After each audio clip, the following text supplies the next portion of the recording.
নবীদের মধ্যে সবচাইতে জবরদস্ত পয়গম্বর ছিলেন মুসা আলাইহিস সালাম।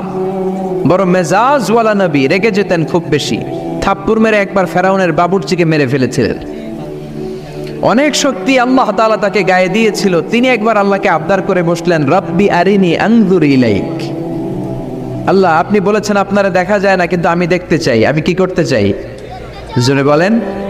আল্লাহ বললেন, লান তারানি, never you can see me, never you can see me. তুমি আমাকে দেখতে পাবে না, কারণ আমাকে দেখা যায় না। সাইয়েদনা মুসা বললেন, আমি দেখতে চাই। আল্লাহ বললেন, দেখা যায় না। মুসা বলে, দেখতে চাই। আল্লাহ বললেন, দেখা যায় না। মুসা আলাইহিস সালাম বললেন, কথা বলেন না কেন? আল্লাহ বললেন, মুসা বললেন, আল্লাহ বললেন। মুসা বলে দেখতে চায়, আল্লাহ বলে দেখা যায় না। কিন্তু সাইয়েদনা মুসা আলাইহিস সালাম ছেড়ে দেবার পাত্র নয়, হেরে যাবার পাত্র নয়, পিছু হটার পাত্র নয়। মনে যেটা উঠেছে আদায় করার পাত্র হলো মুসা, ঠিক কি না?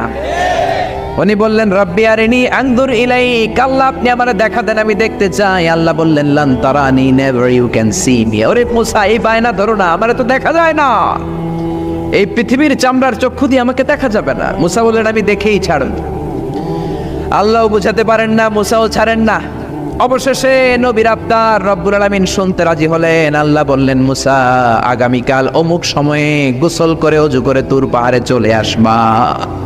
তুমি যখন দেখতেই চাও, আগামীকাল তুর পাহাড়ে চলে এসো। সাইয়েদনা মুসা আলাইহিস সালাম তুর পাহাড়ে চলে এসেছেন, কারণ ওনার ফিলিংস আমাদের ফিলিংস একরকম নয়। আমরা কি আল্লাহর কথা শুনি? জোরে বলেন। কিন্তু ওয়া কাল্লামাল্লাহু মুসা তাকলিমা, উনি আল্লাহর কথা শুনতেন। তো ওনার চিন্তা হচ্ছে, যার কথাটা